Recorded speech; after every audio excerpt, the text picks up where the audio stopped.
Hello and welcome to the Road to Autonomy. The Road to Autonomy is brought to you in part by Stantec Generation AV. Stantec Generation AV combines some of the most experienced AV experts in the industry with the resources of a global engineering firm. Stantec Generation AV provides education, consulting, assessment, and guidance to any industry interested in autonomous vehicles. Learn more at stantec.com. Hello and welcome to the Road to Autonomy. I'm your host, Grayson Brulte. On today's episode, we're absolutely honored to have Annant Patel, Director, Koch Disruptive Technologies, and Gautam Narang, Co-Founder and CEO, Gatik. Gentlemen, welcome to the podcast. Thank you. Thank you so much.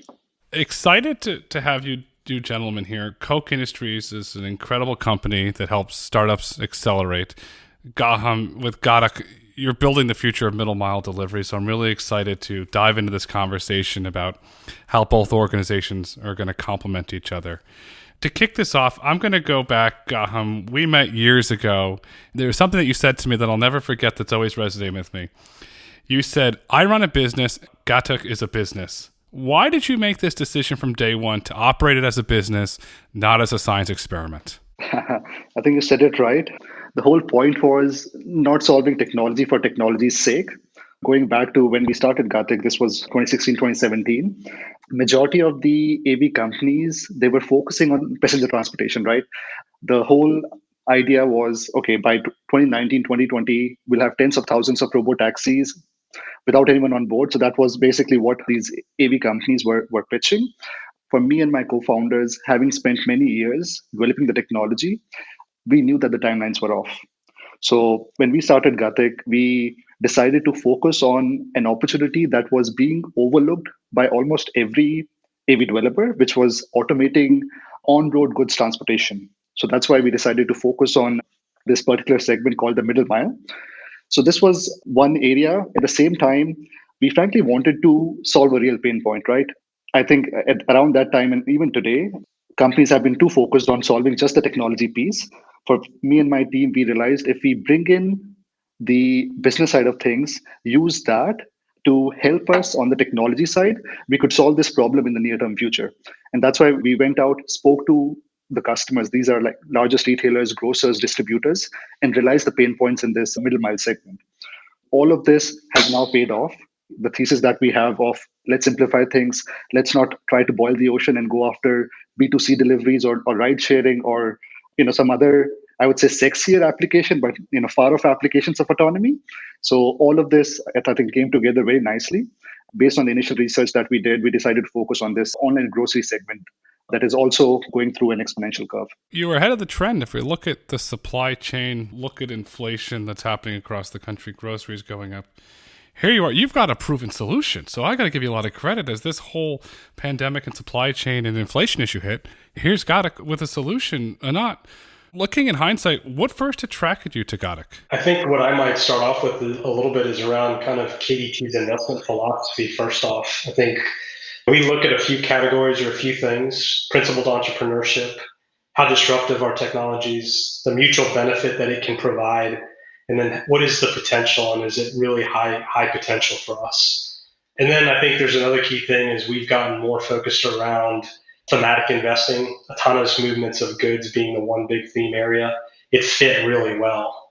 But after meeting Gautam, understanding and seeing his leadership and the team that he surrounded him with, they were huge draws for us. And then most importantly, we saw the tech as disruptive, kind of going back to the investment philosophy, but it was disruptive to Koch, disruptive to the supply chain, and it's good for society. I think all the things that we just talked about are the big things that attracted us to Gautam and team at Gatik. Thank you for mentioning supply chain, because Koch Industries has one of the most complex, I like to call it interesting supply chains in the world. And it's amazing how these wonderful men and women that work at Koch Industries can balance the supply chain for the benefit of society. So it's really impressive how Koch is able to do what Koch is able to do. Gautam, when you look at the vehicle, you're profitable on the vehicle level. How is this profitable? What strategy did you implement this to make this a reality? Because knowing your business and reading several of Mr. Koch's books, your philosophy aligns a lot with what Mr. Koch has publicly written about. Well, it does. So it's been the case since we began our commercial operations in 2019. So we are profitable at a vehicle level, this was the case even with a safety driver on board. It started off as a simple, I would say, exercise. What we wanted to test and identify was, is this a solution that the customers care about, right? We began our operations charging our customers a premium. In the early days, our customers were paying us more than their current operating cost. And this was a good way to, again, test and identify these are the partners that will be there long term. Do they see the value of this solution long term? These are the partners that, frankly, are not looking for an immediate ROI, because this is once in a generation kind of technology where we wanted to align ourselves with the right partner. So it started off as that exercise. And over the last few years, as we have been expanding our commercial operations, obviously now the business is at a point where the benefits of autonomy can be seen. Our operations are highly efficient. What that means is we operate our trucks over 20 hours daily, 7 days a week. So there is an element of higher vehicle utilization driving up the margins. And then recently, as we started taking our first steps towards unmanned operations, we see a lot of cost benefits. Some of those savings we have been able to pass to customers. These are the customers that, frankly, stuck with us for the last few years. We have never lost a customer. So all the partnerships that we have established have been long-term from day one.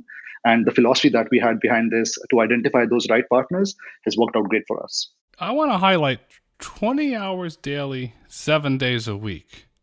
How is that possible? That's basically our model on multi-tenancy. So one of the things that we do is try to combine, let's say, a customer A where the operations are done during the daytime, match those customers, use the same vehicles for a different customer for the night runs. The whole idea is to drive up the asset utilization by matching different customers who have complementary operating hours, or in a parallel case, the whole industry is moving towards a point where round the clock operations is a necessity now.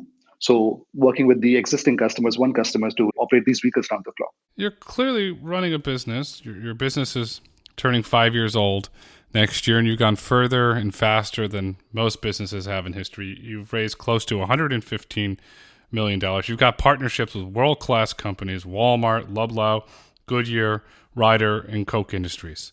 Gatik's growing up really fast. With all this incredible growth, great partnerships, and new challenges, presents opportunities. I mentioned Koch and what they can do earlier to help accelerate growth, but I'd love to know, how will Koch Industries be able to help you accelerate growth for Gatik? Frankly, the alignment between KDT and Gatik was there since the very first meeting. The way we look at KDT and the team is it's very unique, meaning this is one company that has basically presence globally, huge operations, global operations where obviously they have cracked the formula of how do you scale companies, right? We are in a position, in a phase where we are just entering that scale and growth mode for Gatik. We felt that KDT and the team could add the most value, help us build a strong foundation that will allow Gatik to continue scaling, continue expanding our footprint, initially in North America, then a few years down the road globally. So that alignment, that uniqueness we felt with KDT and the team, something that frankly a typical VC firm cannot offer, and also just a standalone strategic investor cannot offer this kind of alignment and this kind of support. That's the beauty of Koch Industries, and one of the differentiators for KDT, as you're now knowing about, is the Koch Labs capability. And I want to put this into context and read a quote from Mr. Charles Koch. Mr. Koch has stated the following: Koch Labs is an application of the Republic of Science that calls for the sharing of knowledge, which is essential for scientific and social innovation and progress. It is why we strive to continually build knowledge networks of all kinds within the company and throughout the world. I urge you to continually experiment, innovate, and transform yourself and your activities while applying your talents to a spirit of mutual benefit. Annant, that's a beautiful quote from an incredible individual. How will Gatik be able to leverage the Koch Labs capability? I think I might just take a quick step back for a minute and just kind of share our vision and then give you a couple of examples. But if you think about our vision, it's really to drive transformative business results between emerging disruptive companies and Koch Industries through commercial engagements, capability development, and external partnerships.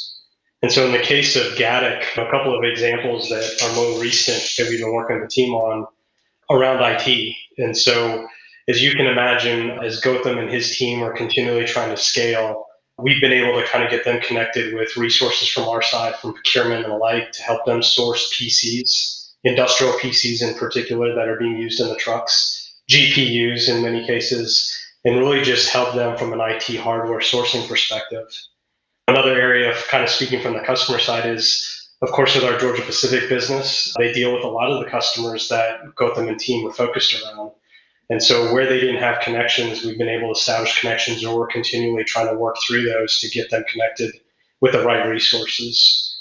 Of course, autonomy, it's not easy. And autonomy, when you put a truck on the road, has a lot of different regulatory bodies that are involved. And so we're also working with them from a government affairs perspective and getting them hooked in with the right relationships to kind of help understand what's going on, what's the regulatory piece, and just helping evolve in the AV space from a knowledge perspective. So getting back to your kind of point about Mr. Koch and the knowledge networks and sharing it, how do we get that incorporated?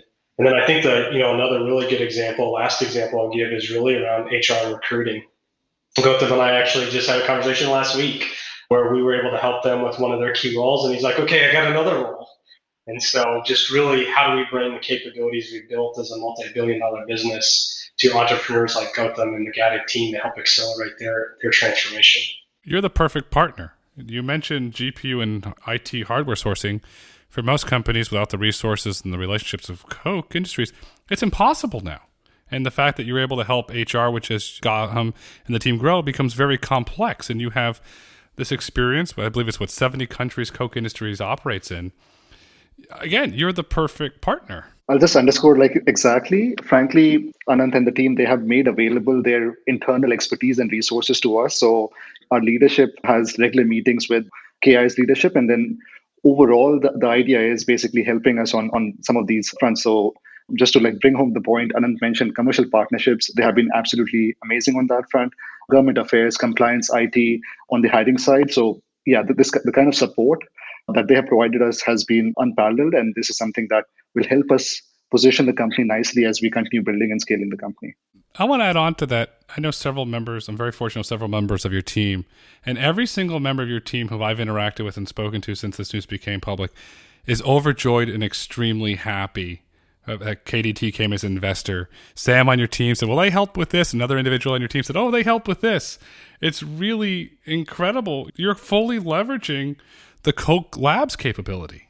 It's really nice to see that it's spread out through your entire organization, not just centered at the top. Agreed, yes. And it's not just Gatik that KDT is invested in. There's other autonomous technologies as well. There's the investment in Outrider. I had the honor of speaking to Chase Koch about that on a previous podcast, and that's doing really well for you. How are the other investments leveraging the Koch Labs capability? Numerous portfolio companies are leveraging the Koch Labs capability, and they really see the synergies between them in the future, and particularly in automation. We've worked with Gideon Brothers, Outrider, as you mentioned, and Gautam and Gatik. But how do we really bring them together in different stages? So one really good example would be the different POCs that we've been able to get them linked into across Koch Industries. All three of them, I can tell you, are in different stages of POC development. But I would also say it's a very parallel across all of them. We've been able to introduce them with certain business leaders. We've been able to introduce them to kind of the common problems, and then hopefully get them engaged with those business leaders to develop POCs and start to experiment. I know with the Gatik team, we've just introduced them to one of our leaders that's actually found a new way where we may experiment with them. So that's kind of in the early stages of evolution. The other guys, as I mentioned, Outrider and Gideon Brothers, are a little bit later stages, but they're all using at least just that one piece, if not other areas where we've been able to help them, very much like the ones I called out a little earlier. It's an entrepreneur's dream. There's no other way to describe it. I mean, to me, I'm like a kid in a candy store because you get to all these incredible individuals and resources and learning. I could just imagine from a CEO's perspective how much you can learn just by interacting with different individuals throughout Koch Industries and the many businesses that Koch Industries is involved with. So when was the decision made to start investing in new and emerging technologies? Koch's core values underscore important concepts like the principled entrepreneurship, experimentation, and transformation. If you think about Koch and its 120,000 employees, they're all entrepreneurs, and we seek out the preferred partners like Gautam to continuously transform our businesses. while KDT officially started in late 2017, we've been investing and experimenting with disruptive technologies innovations for decades. For example, we invest 90% of earnings back into Coke. So that translates to about 133 billion invested in growth and improvement since 2003. 30 billion was spent on technology investments and acquisitions in the last 6 years alone. It's one of those things where it's been in our DNA and we continue to have it in our DNA. And now that we've been KDT or we formed in 2017, you just see that in a different angle. Reinvesting $133 billion to growth is absolutely stunningly amazing. I want to emphasize that. $133 billion reinvested in growth. What is Koch's vision for autonomy? You've made strategic investments. You build strategic relationships. Me being me, I said, wait a second, there's a lot more going on here. The first part I'd say is the future is now.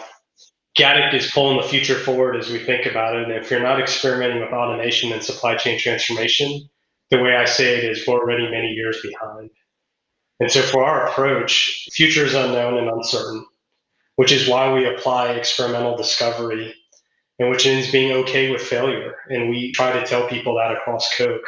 A bunch of experiments won't pan out, but the ones that do will be highly transformational and enable you to provide you more value to the customers and their alternatives, right? And so really, again, part of the DNA and part of the vision is experimental discovery. If we think about autonomy, though, as just good examples, Outrider, autonomous yard operations, making things safer, more sustainable, and efficient. That was actually and is being tried and tested in our Georgia Pacific business. If you think about what's going on in John Zink, they're using robotics across production lines, such as welding robots, in order to reduce the welding times by 85%. And then if you think about laser-guided autonomous forklifts, AMRs, and others that are being deployed, they're creating efficiencies in the warehouse environments and even on the manufacturing floor.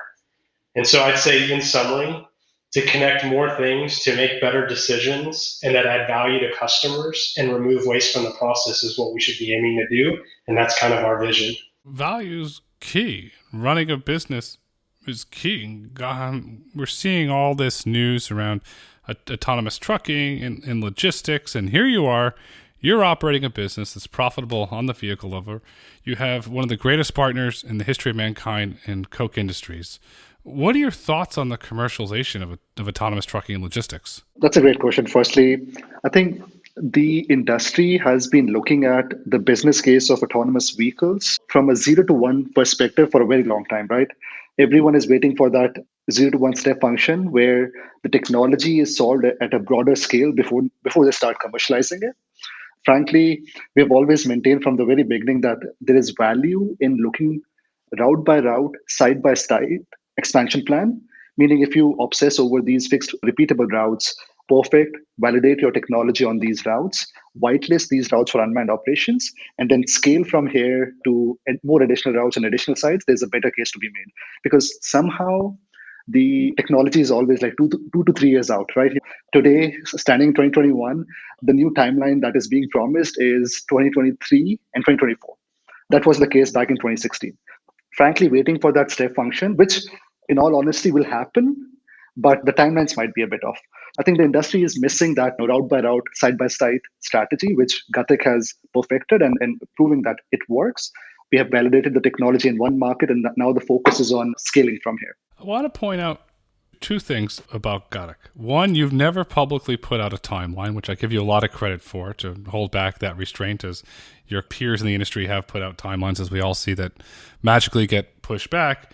And you decided early on to operate on fixed routes, and that's a trend that we're seeing across the trucking industry now, where the most common one that's been publicly discussed and multiple times is the Dallas to Houston run.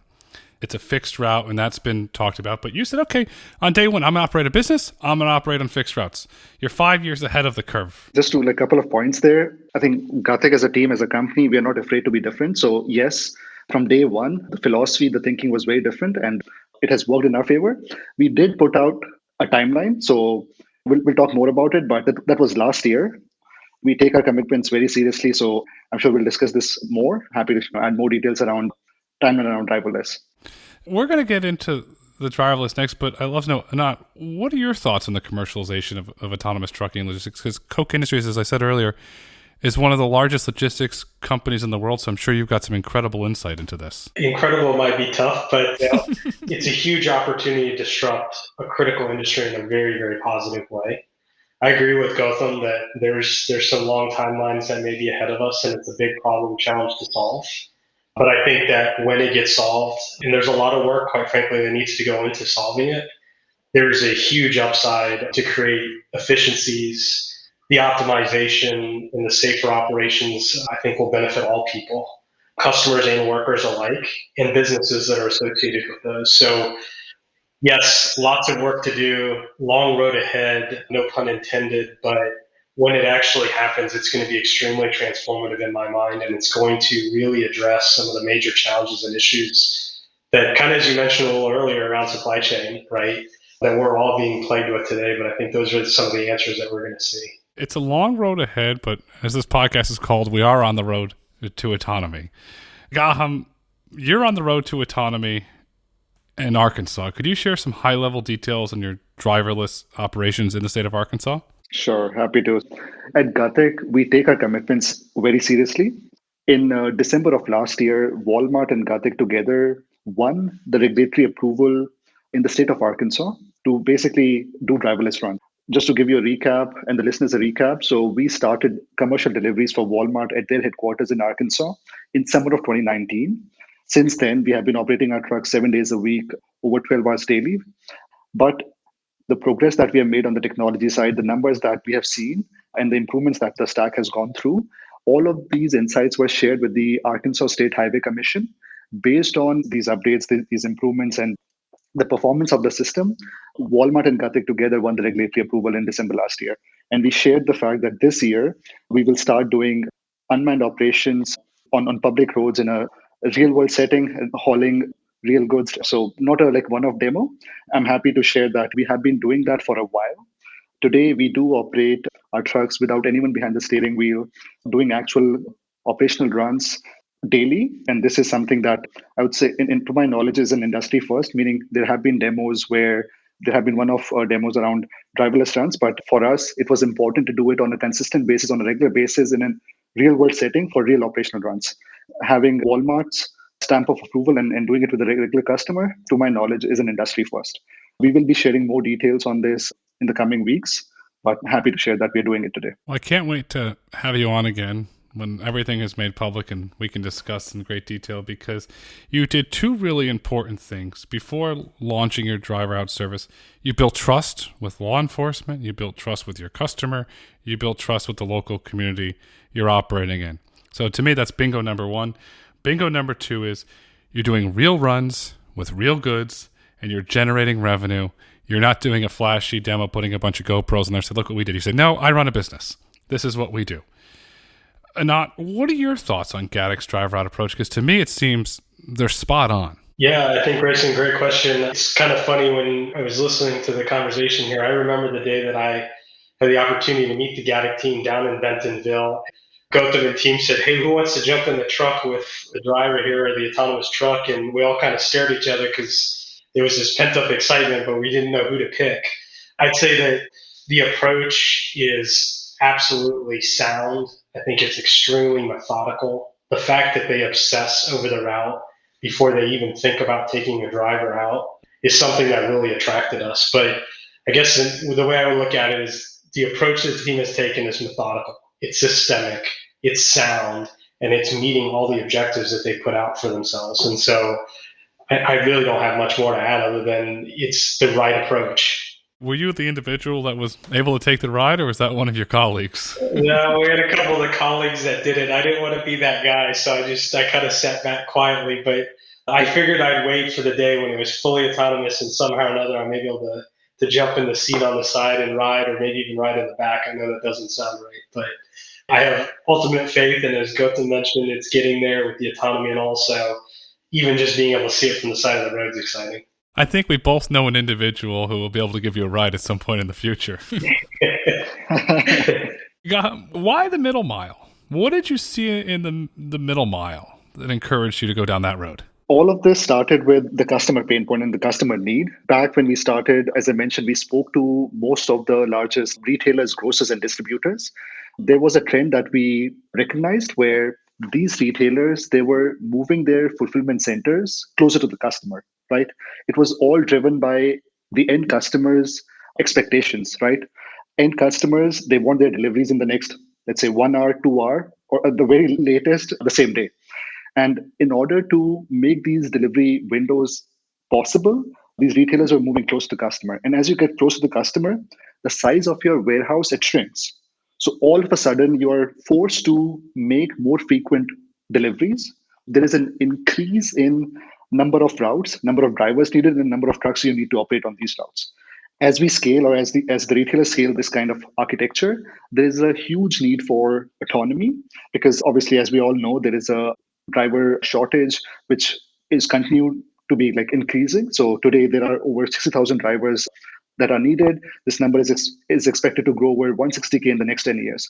Combine all of this, that's where we come to the picture. This is what we are trying to help these retailers with. We are helping them deliver on their promise to their customers of online groceries. So that's why we decided to obsess over this middle mile. And then as we looked at the industry, right? Most of the players in the industry, they were focusing on these long haul routes between states that were only focused on highway. And then on the other end of the spectrum, you had these B2C smaller delivery robots where the payload and the operating speed were a challenge. There was a gap, there was a need, we decided to address it. You got to handle the micro warehousing trend. Everything's going close to the consumer because we all know if you order something, I have a 7-year-old and you order something on Amazon, she expects it to be there in a couple hours. Or if you order groceries, you want to get them today, you don't want to wait, and you're solving that problem. You're enabling to get fresh groceries. And I want to point out, you operate reefers as well, so the produce is not, if you're operating in a warm environment, the produce is going to get there and it's going to be in beautiful condition. It's very interesting. Again, the decision to add a reefer unit to support multi-temperature was also driven by like customers' feedback and inputs. I remember when we showed up initially, we did not have a reefer unit on the trucks. While we were deciding and collaborating on, okay, what are the right vehicle platforms? Do we need a reefer or not? It was decided in meeting rooms that it wasn't. And this is, again, when we're negotiating the contracts. But when we showed up on day one, the feedback and the input that we got from the store associates and the Walmart associates, they were doing the loading and the unloading. They're like, we have to have a reefer unit. We cannot do without a temperature controlled environment. Another feedback that we received was we need bigger trucks. This was basically, these are the kind of insights and learnings that you get if you do regular operational runs, real operational runs. You have to figure out some of these things. And that dictated our product strategy. It helped us inform, okay, what should we be focusing on? That was the reason why we decided to focus on light and medium duty trucks, because anything smaller was not the right platform. Anything bigger, like a class 8, cannot be used to do these shorter runs in an urban setting. You're right. And then you also have the regulatory environment of putting a class 8 truck in an urban setting. Exactly. How important and valuable is your customer feedback to your operations at Gatik? Super important. At Gatik, we care a lot about our customers. We put them front and center. It's, again, part of building a real business and also trying to figure out what we should be building. So if I had to summarize why Gatik has been successful and why it's where we are and the trajectory looks good. One, not afraid to be different. Second, we like keeping things simple. That was the decision around not trying to boil the ocean and focusing on fixed, repeatable routes. Third, we obsess over the customers. We care about the customers and put them front and center about all the decisions that we take. I love that you've said several times during this recording, not afraid to be different. Well, there's a very famous individual who had something very similar along that, Steve Jobs, and look what Apple became. And you're taking that same philosophy. And if Gatik becomes a $1 trillion company one day, your friends at KDT will be very happy customers. And I want to pivot back to the supply chain because it's in the news every day. You open the Financial Times, Wall Street Journal, or turn on CNBC or Bloomberg. There's always a supply chain thing there. You have experience at Georgia Pacific and a great company, part of Koch Industries. What are your thoughts on the current state of the global supply chain, and what role do you see autonomy playing in the future? I'd probably say it's a mess, and that's probably putting it nicely. But I think the good thing is where I see a mess, I see huge opportunities and many innovations coming from it, which I think is the exciting part. So where there may just be fear, I think there's this other part that says, hey, we're going to come out of this on the backside much better. As it's related to autonomy, I see accelerated adoption in all facets of the supply chain. And I don't see it any longer just being constrained to the warehouse. I remember when I kind of got into this space years and years ago, we looked at autonomy and it was always just warehouse, because it was a robot. It couldn't play in the rain. It couldn't do this. I think in this case, in case in point Gatik, anything that is repetitive and predictable, companies will go solve, and it's an opportunity to go solve. So I think, as I said, autonomy is going to be accelerated adoption throughout the supply chain, and it's no longer just in the four walls underneath the roof. It's everywhere. So it's pretty exciting. You're right about opportunity. And every time I read something in the FT or the journal, I tweet about how autonomous trucking and logistics will shore up the supply chain. And there's a huge opportunity there as companies embrace. And Gautam, Walmart's embraced this. You have Mr. Tom Ward that's made a lot of very positive public statements around autonomy.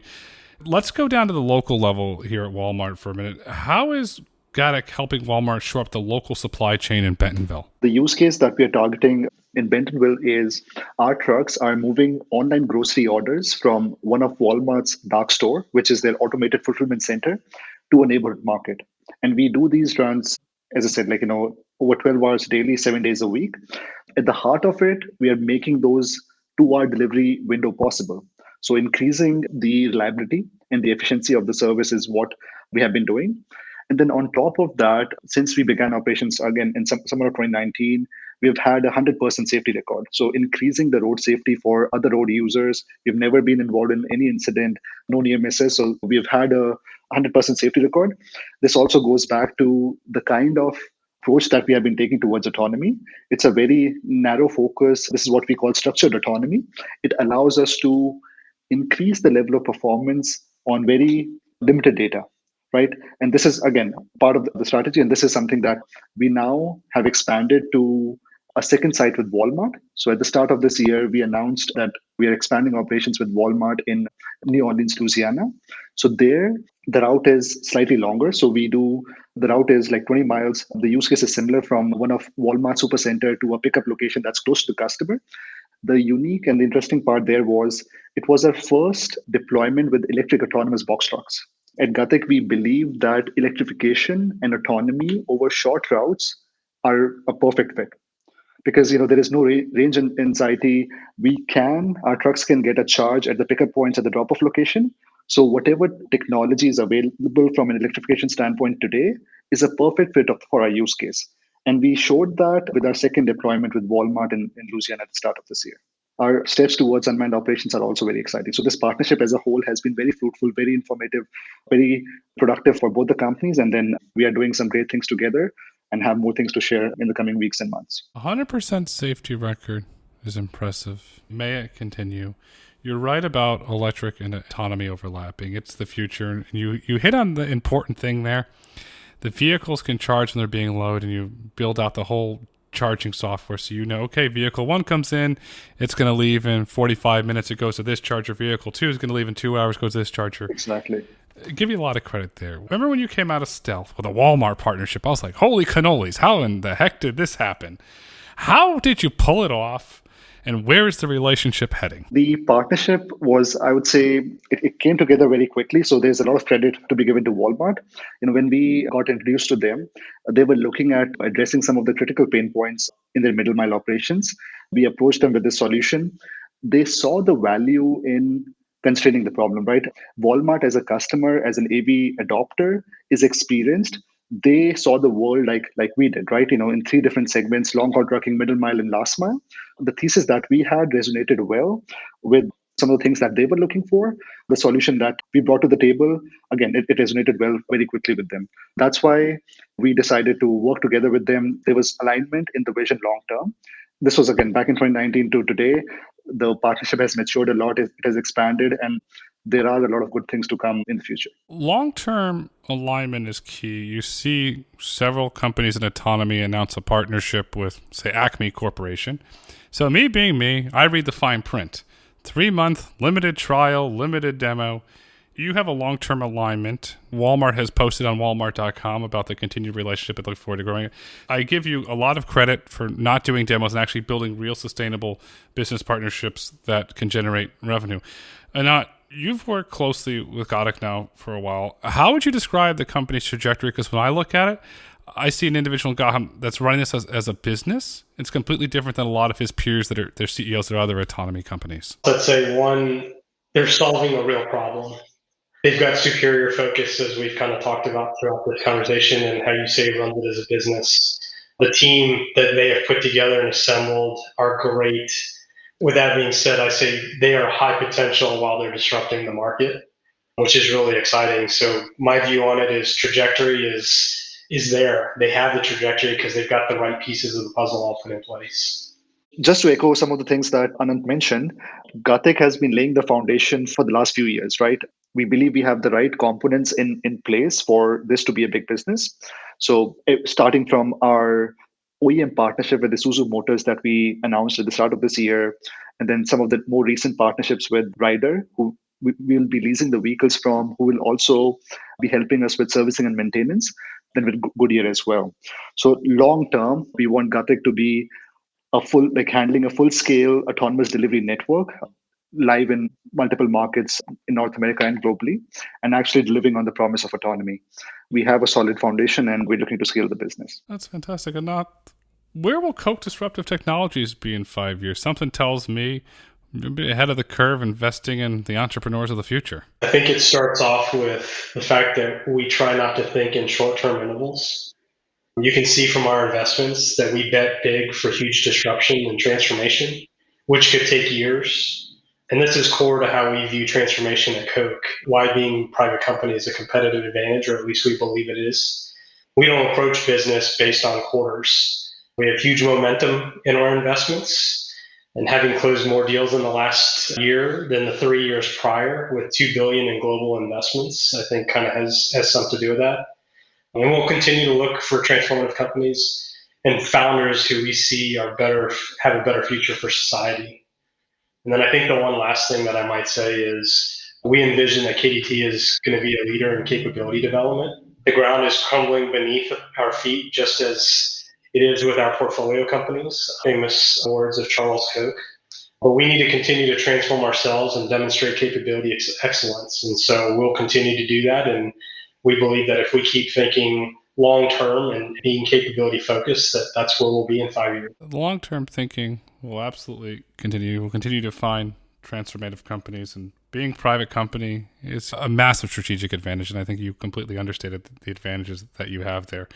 And gentlemen, as we look to wrap up this extremely insightful conversations, what would you like our listeners to take away with them? And Anant, I'll start with you, please. I think as you've talked about the road to autonomy, the supply chain's a mess. But where messes are, there's a lot of opportunity. And I think you find great companies like Gatik that are helping to transform the industry. I think we will continue to see more autonomous solutions. If you look at our portfolio, you'll see where we made those investments. But it's an exciting road ahead, and I look forward to seeing more and more things happen with technology transformation in the future. It's going to be a fun, exciting future. Gautam, what are your thoughts, please? I'll just build on that, because the way I see it, there has not been a better time to be close to commercializing this technology. I've spent over 10 years developing the technology, and I can say today, the next few years are going to be very exciting, especially in the autonomous trucking and the autonomous delivery space. At Gatik, we believe the future of deliveries is autonomous, and we want to be the leaders in doing that. There's no doubt the future of transportation is autonomous, the future of delivery is autonomous, and the future is bright. The future is autonomous, and the future is Gatik KDT partnerships. Gentlemen, thank you so much for coming on the Road to Autonomy today. Thank you. Thank you so much, Grayson. Thank you for listening to the Road to Autonomy podcast.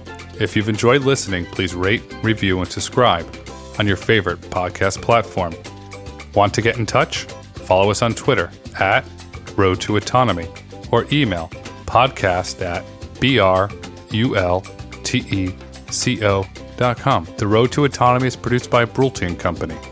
The views and opinions expressed on the Road to Autonomy podcast do not necessarily reflect the views and opinions of Brulte & Company. The content discussed on this podcast is for informational purposes only and should not be taken as legal, tax, investment, or business advice.